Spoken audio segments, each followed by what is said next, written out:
오늘 설교 제목은 참 성전입니다. 스데반의 설교에서 성전은 중요한 주제가 됩니다. 그리고 스데반이 이 설교를 하고 순교하죠. 근데 순교하기 전에 마지막 설교의 주제가 뭐였냐? 그것이 성전이라는 겁니다. 따라서 왜 스데반은 그의 순교 이전에 마지막 설교 주제를 성전으로 했을까? 그 이유는 사도행전 6장으로 돌아가 봐야 합니다. 사도행전 6장에 돌아가면 13절, 14절에 스데반이 누명을 써요. 그 누명에 대해서 기록을 했어요. 이렇게 기록했습니다. 거짓 증인을 세우니 이르되 이 사람이 이 거룩한 곳과 율법을 거슬려 말하기를 마지 아니하는도다. 그의 말이 이 나사렛 예수가 이곳을 헐고 모세가 우리에게 전하여 준 규례를 고치겠다 함을 우리가 들었다 하고 고발을 합니다. 두 가지 제목이에요. 율법을 규례를 고치고 이 성전을 허물겠다 하는 두 가지 제목이 씌워졌습니다. 그래서 스데반의 누명 중에 하나가 성전을 무너뜨리겠다는 예수님의 말을 전했다. 이것이 스데반이 쓴 누명입니다. 따라서 스데반은 자기의 설교에서 성전 이야기를 하지 않을 수가 없어요. 그래서 스데반은 순교 이전에 마지막으로 성전 이야기를 하는 거예요. 그런데 성전 이야기를 하기 전에 성막 이야기부터 합니다. 성막이 어떻게 됐다라고 얘기를 합니다. 그런데 사도행전에는 성막이라는 얘기가 없어요. 만약에 여러분이 사도행전을 읽다가 성막이라는 단어를 발견하시면 언제라도 목양실에 오세요. 그럼 제가 커피를 쏘겠습니다. 성막이란 말이 없어요. 그 대신 무슨 단어가 있냐? 증거의 장막이라는 말을 해요. 44절 말씀이에요. 뭐라고 얘기했냐면 이렇게 했어요. 광야에서 우리 조상들에게 증거의 장막이 있었으니 이것은 모세에게 말씀하신 이가 명하사 그가 본 양식대로 만들게 하신 것이라. 이 증거의 장막이 뭐냐? 모세가 만든 성막이에요. 그런데 스데반은 성막이라는 말을 안 써요. 그리고 뭐라고 이야기하면 증거의 장막이라고 해요. 그리고 그 앞전에 광야에서 이 사람들이 40년 동안 몰렉의 신과 그 하늘의 별들을 섬겼는데 그것도 장막이라는 말을 해요. 그러니까 스데반은 하나님이 주신 모세에게 주신 증거의 장막이 있는데 이 사람들이 여기서 예배하지 않고 우상을 섬기고 그들이 예배했다. 이 두 개를 비교해요. 하나님이 만들어 주신 성막이 있었는데 증거의 장막이 있었는데 거기서 우상을 섬겼다. 이것이 지금 스데반의 얘기죠. 마치 예루살렘 성전 안에 하나님을 예배하는 곳인데 뚜껑 열고 보니까 우상을 섬기는 무리들이 있었던 것과 똑같죠. 그래서 증거의 장막이라는 말과 장막을 비교합니다. 그런데 이 증거의 장막에 대해서 얘기하면서 스데반은 뭐라 그러냐? 이 장막의 기원이 하나님이라는 사실을 엄청 강조해요. 그래서 본문에 하나님 앞에서 하나님께서 이렇게 얘기하죠. 그런데 특별히 스데반의 설교에서 하나님이라는 얘기가 반복적으로 나오는 것은 이것이 기원이 하나님이 만드셨다는 거예요. 특별히 44절에 모세에게 말씀하신 이가 명하사, 이분이 누구냐? 하나님이에요. 모세에게 말씀하신 이가, 율법을 주신 이가 이번에 뭘 주셨느냐? 성막을 줬다는 거예요. 그래서 이렇게 얘기했어요. 그가 본 양식대로 만들게 하셨다 그랬어요. 이것은 성막의 기원이 모세의 상상력이나 지식이 아니라는 거예요. 성막은 철저하게 하나님의 기본을 갖고 있어요. 그래서 여러분 출애굽기 읽어보면 하나님이 무슨 쪼잔하게 이런 것까지 다 간섭하시나 하는 생각을 할 정도예요. 예를 들어서요. 색깔까지 정하셔요. 청색, 홍색, 자색실로 해라. 뚜껑을 만들 때, 덮을 때 해달로 덮어라. 천막은 사이즈가 이렇다. 모든 기구의 사이즈, 색깔, 높이, 길이 다 누가 정하느냐? 하나님이 정하셔. 인간의 개입이 하나도 낄 수가 없어요. 심지어는 동쪽에 돌아, 서쪽에 돌아, 어디다 돌아, 위치까지 하나님이 다 정하셔요. 그래서 성막은 1번부터 100번까지 다 하나님이 지시하셔요. 그게 뭐냐? 출애굽기의 성막 이야기가 그렇게 긴 거예요. 그래서 성막은 철저하게 기원이 누구에게냐? 하나님께 있어요. 그래서 인간의 상상력이 들어갈 개입될 여지가 하나도 없어요. 그게 뭐냐? 바로 성막이에요. 그래서 모세의 이야기를 하면서 스데반이 성막을 마지막 주제로 하면서 이 증거 장막 성막의 기원은 철저하게 하나님이 하셨다라는 것을 강조하죠. 그래서 이 말대로요, 출애굽기에 성막 지은 것을 보면 출애굽기 39장이 성막이 끝나요. 근데 그 성막을 다 짓고 나서 39장 맨 마지막 절에 이렇게 기록했어요. 성막을 다 짓고 나서 모세가 이렇게 얘기해서 모세가 그 마친 모든 것을 본즉 여호와께서 자기에게 명령하신 대로 되었으므로 모세가 그들에게 축복하였다. 그러니까 자기가 본 대로 치수와 그리고 높이와 모든 위치대로 자기가 본 대로 들은 대로 이 사람들이 기술자들이 다 만든 거예요. 그래서 자기가 그걸 확인한 다음에 어떻게 했냐? 그 기술자들과 이스라엘 백성을 축복했다. 그것이 39장 성막이 끝나는 마지막 절 이야기예요. 근데 재밌는 것은요, 이제 이렇게 성전은 그렇게 얘기하지 않아. 지금 성막 얘기를 하고 뭘로 넘어가느냐? 성전 얘기로 넘어가요. 근데 성전은 하나님이 했다는 얘기를 안 해요. 스데반은 성막과 솔로몬의 성전을 비교했는데 성막은 하나님이 보여주신 대로 했다고 그랬는데 성전에 대해서는 그런 언급이 전혀 없어요. 우선 기록만 봐도요, 성막에 대한 기록은 길어요. 근데 성전에 대한 기록은 짧아요. 한마디로 했어요. 뭐라고 얘기냐? 솔로몬이 그를 위하여 집을 지었다. 이게 성막에 대한 기록이에요. 그리고 그 앞에 다윗이 은혜를 받아서 하나님의 야곱의 집을 위해서 하나님의 처소를 준비했다. 그렇게 얘기했어요. 그런데 성막은 길게 얘기했다는 거예요. 그래서 우리에게 주는 뉘앙스가 뭐냐? 성막은 긍정적인데 성전에 대해서는 성막만큼 긍정적이지 않다라는 생각을 우리에게 하게 만들죠. 그러면서 성막은 이렇게 얘기해요. 여호수아 때 하나님이 몰아낸 이방인들이 몰아낸 땅으로 누가 갖고 들어오느냐? 여호수아가 갖고 들어와요. 그러니까 이방인의 땅에 한 번도 바른 예배가 이루어지지 않았던 그 이방인의 땅을 하나님이 몰아내시고 제일 먼저 뭘 갖고 들어오게 했냐? 요단강을 갈르시고 하나님이 법궤가 있는 여호와의 성막을, 여호와의 증거의 장막을 온 세상에 보여주시기 위해서 요단강을 가르고 그 요단강 갈라진 그 가운데로 성막이 중심이 돼서 먼저 오게 하셔서 이스라엘 가나안 땅에다가 성막을 설치하셔요. 그래서 어디까지 가느냐? 여호수아 사사기 430년 그리고 다윗이 왕이 돼서 왕정을 세우는 때까지 실로에 뭐가 있었느냐? 성막이 있었다. 이 역사적 배경을 지금 스데반이 쫙 풀어내고 있어요. 그런데 성막의 이야기는 이렇게 풀었는데 성전은 딱 솔로몬이 그를 위하여 성전을 지었더라. 한 절로 얘기해요. 거기서 그가 누구냐? 하나님이에요. 솔로몬이 하나님을 위해서 성전을 지었다. 이렇게 얘기해요. 그럼 우리 여기서 물어봐야 돼요. 하나님이 왜 성막을 지었고 하나님이 왜 성전을 지었을까? 여러분, 교회는 왜 짓죠? 교회 건물은 왜 짓죠? 예배를 위해서. 만약에 교회 건물을 지었는데 예배가 없다. 교회예요? 교회 아니에요? 아니에요.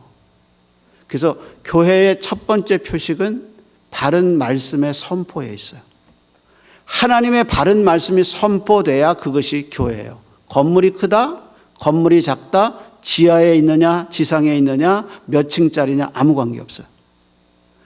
그것이 지하에 있든 지상에 있든 그것이 얼마나 모이든 아무 관계없어요. 가장 중요한 표식이 뭐냐? 하나님의 말씀을 바로 전하느냐, 예배가 이루어지느냐, 그것이 교회의 첫 번째 표식이에요. 따라서 성전을 왜 만들었느냐, 성막을 왜 만들었느냐, 그러니까 하나님께 예배하기 위해서, 하나님께. 그래서 이방 땅에 성막이 들어오면서 증거의 장막이 들어와서 온 세상에게 하나님의 살아계신 증거의 장막의 표현이 뭐냐, 그것이 성막이란 말이에요. 그래서 증거의 장막이라는 말을 써요. 그래서 성막이 들어왔어요. 근데 모세가 받은 성막 크지 않아요. 솔로몬의 성전, 우리는 크다고 생각하죠. 성전 자체는 크지 않아요. 예를 들어서 성막은 우리의 평수로 얘기하면 320평밖에 안 돼요. 근데 320평의 대부분은 뭐냐? 뜰이에요, 뜰. 마당이란 말이에요. 그럼 성 건축은 어떻게 되느냐? 20평밖에 안 돼요. 그래서 지성소가 13평에서 14평, 그리고 그 안에 있는 성소, 가장 중요한 성소가 13평에서 14평, 그리고 지성소가 6평밖에 안 돼요. 그 정도로 작아요. 그러니까 성소라는 게 20평밖에 안 된단 말이야. 그거를 하나님이 세세하게 다 일률적으로 하나님이 정해서 지으라고 하신 거란 말이에요. 그러면 솔로몬의 규모는, 성전의 규모는 얼마냐? 열왕기상 5장과 6장이 솔로몬 성전의 기초가 적힌 거죠. 거기 보면요, 실제로 그 성소와 지성소를 합치면 큐빗을 미터로 환산했어요. 이렇게 학자들이 얘기합니다. 길이는 27m, 폭은 9m, 높이는 13.5m예요. 그러니까 30m가 안 되는 건물이고 폭이 10m가 안 돼요. 높이가 13.5밖에 안 되는 건물이에요. 근데 얼마나 걸렸냐? 7년이 걸려요. 무슨 건물을 이렇게 그 작은 건물을 짓는데 오래 걸렸냐? 건물의 규모가 중요한 게 아니라 건물의 건축물의 화려함 때문이에요. 뭘로 졌냐? 다 금으로 졌어요. 연장 소리가 안 들렸다고 그랬어요. 나무를 맞추는데 연장 소리가 안 들렸다고 그랬어요. 멀리 레바논에서 백향목 가지고 와서 7년간 지었어요. 그래서 부속 건물을 지었는데 부속 건물이 얼마나 큰가 그건 큰 관심이 없어요. 뭐가 제일 중요하냐?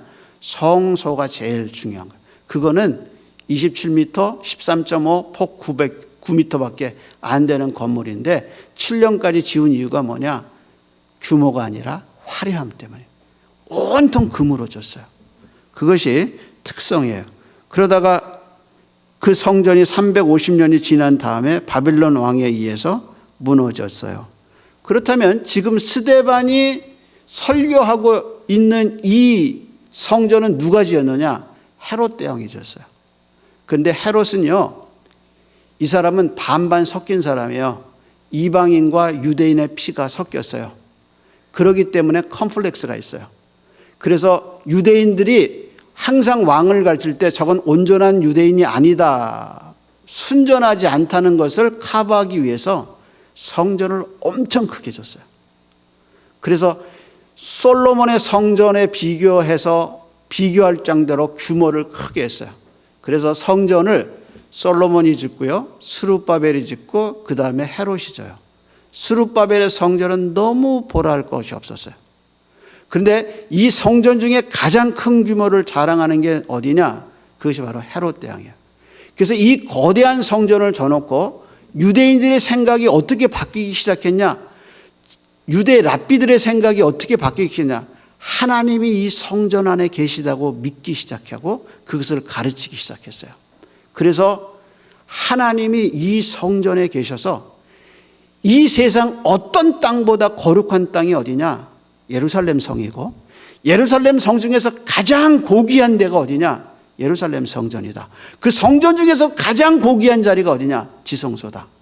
왜 그러냐? 하나님이 여기 머물고 계시기 때문이다. 이렇게 얘기한 거예요. 만약에 어떤 사람이 이렇게 설교한다 그러면 그것은 잘못된 신앙이에요. 우리 교회에 하나님이 더 영광을 받고 계십니다. 이 거대하게 유리로 짓고 이 거대하게 대리석으로 지은 이 집이 하나님의 집이고 하나님은 여기에 계십니다 라고 얘기하면 잘못된 신앙이에요. 마치 유대인들이 거대한 성전을 져놓고 하나님은 여기 계십니다라고 말하는 것은 법궤 안에 하나님이 있다는 것 똑같은 거예요. 사무엘상 4장에 이스라엘이 졌어요. 전쟁에서. 그래서 이 사람들이 어떻게 생각했냐? 하나님이 우리에게 계시지 않았기 때문에 졌다고 생각하고 실로에 있는 법궤를 전쟁터로 옮겨요. 그럴 때 그 사람들이 뭐라고 얘기했냐면 그 사람들의 신학이 담겨 있어요. 이렇게 얘기했어요. 뭐라고 얘기했냐면 여호와 언약궤를 실로에서 우리에게로 가져다가 우리 중에 있게 하여 그것으로 우리를 원수의 손에서 구원하게 하소서. 이 사람들은 뭐냐? 법궤 안에 하나님이 있다고 생각한 거예요. 그래서 그 법궤가 실로에 있던 그 법궤가 하나님이 모세를 통해서 만든 그 증거의 장막에 있는 그 법궤를 실로에서 전쟁터로 옮기면 우리가 이길 수 있다. 왜? 하나님이 왔으니까. 그래서 하나님이 어디에 있느냐? 박스 안에 갇혀 있어요. 그래서 그 박스를 옮겨온 거예요. 그런데 철저하게 무너지죠. 완전히 졌어요. 그것처럼 지금 유대인들이 뭐라고 생각하냐? 하나님은 이 건물 속에 계시다는 거예요. 이 하나님이 여기에 머물러 있다고 생각하는 게 뭐냐? 유대인의 신학이에요. 그래서 건물 안에 갇힌 하나님을 만들어 놓은 거예요. 여러분, 하나님은 교회 안에만 머물지 않으셔요. 하나님 그런 하나님 아니에요. 그래서 뭐라고 얘기했느냐? 스데반이 이렇게 성전 얘기를 하고 확 바꿔버려요. 48절 보세요. 뭐라고 얘기하나? 시작이 뭐예요? 그러나. 영어에 그런 거 있죠. 쭉 얘기해도 but, 그러나 이렇게 얘기하죠. 앞에 건 다 부정되고 그 다음에 그러나 이렇게 나오는. 뭐라고 얘기했나 보세요. 지극히 높으신 이는 손으로 지은 곳에 어떻게 해요? 계시지 아니하시나니 선지자가 말한 바. 그러면서 이사야서 66장 1절하고 2절을 인용하는 거예요. 그 인용을 스데반이 하고 있어요. 읽어볼까요? 같이. 주께서 이르시되 하늘은 나의 보좌요 땅은 나의 발등상이니 너희가 나를 위하여 무슨 집을 짓겠으며 나의 안식할 초소가 어디냐. 그러니까 이사야 66장을 인용하면서 얘기한 거예요. 하나님은 위대하신 하나님이에요. 하늘 보좌가 하늘이 하나님의 보좌고 그분의 발이 어디 뻗어 있냐? 땅에 뻗어 있다는 거예요. 천지를 지으신 하나님이 예루살렘 성전에 갇혀 있을 수가 없듯이 살아계신 하나님이 어떤 개인의 교회에 어떤 지역의 교회에 갇혀 있지 않다는 거예요. 이것이 스데반의 설교의 핵심이에요. 하나님은 위대하셔. 그래서 하나님이 미디안의 모세에게 나타나셨어요.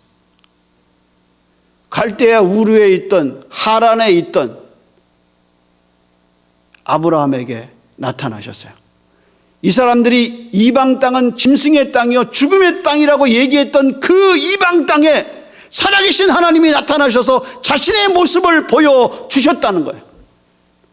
하나님은 건물에 갇히지 않으셔요.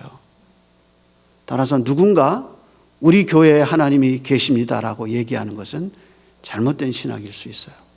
우리 교회에만 계시는 게 아니라 어디라도 하나님은 계셔요. 내가 일하는 직장 속에 하나님 계셔요. 내가 공부하는 책상 속에 책상 안에 책상과 함께 하나님이 계셔요. 어디나 하나님은 계셔요. 하나님을 제한하지 마세요. 하나님은 어디나 계셔요. 어디나 계셔서 우리와 함께 하셔요. 따라서 특별히 어디를 강조하는 거야. 그렇게 좋은 신학이 아닌 거예요. 그래서 이사야 66장 1절과 2절을 대면서 우리의 유대인들의 잘못된 신앙을 깨고 있는 거예요. 근데 재미있는 것은 성막을 다 지었을 때 모세가 못 들어가요. 이상하잖아요.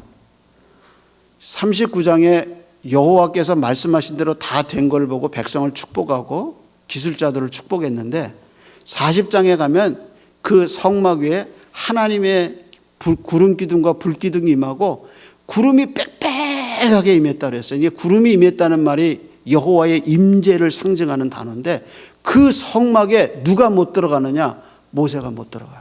그래서 뭐라고 했냐면 모세가 못 들어가고 서서 있어요. 그러면서 뭐가 끝나냐? 출애굽기가 끝나요.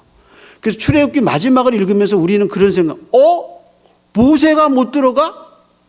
아니, 모세가 시내산에서 율법을 받으면서 십계명을 받으면서 그 산 위에서 하나님의 영광을 2번씩이나 본 사람인데, 아니 이 조그만 성막에 모세가 못 들어가? 누가 들어갈 수 있느냐? 이게 이제 우리의 질문이에요. 그러면서 출애굽기가 끝나요. 근데 그 답을 출애굽기 다음에 레위기가 해요. 레위기를 열면 1장부터 5번의 제사, 5가지 제사 종류가 나와요. 번제, 속죄제, 속건제, 화목제, 이런 제사가 나오는데 그 1장부터 뭐가 흐르느냐? 피가 흘러요. 그러면서 이 성막에 들어갈 수 있는 자격자는 누구냐? 피를 받은 사람. 동물의 피를. 그래서 히브리서가 말한 대로 피 흘림이 없이는 사죄가 없다는 그 이야기처럼 모세도 못 들어가요. 뭐가 없으면, 피가 없으면. 그것이 히브리서의 주제가 되는 거죠. 그러면서 성막의 이야기가 끝나요. 그러면 성전을 다 짓고 나서 솔로몬이 7장과 열왕기상 7장과 8장에 기도해요. 근데 거기서 동물 제사가 이루어져요. 그렇게 지어진 성전에도 뭐가 없으면 못 들어가느냐? 피가 없이는 못 들어가요. 여기가 이제 포인트예요. 근데 예수님이 마가복음 11장에 성전에 가셔요. 그래서 어떻게 하셨냐? 사람들이 기구를 가지고 가는 것을 금하셨어요. 이 기구를 가져갔다는 말이 뭐냐면 이게 동물 제사에 필요해서 기구를 갖고 가요. 왜냐하면 짐승을 죽이고 피를 닮아서 번제단에 뿌리고 그걸 발라야 되거든요. 그러니까 기구가 없이, 그릇이 없이는 갈 수가 없어요. 근데 예수님이 스톱, 가져가지 마라, 그렇게 했어요. 그 말이 뭐냐?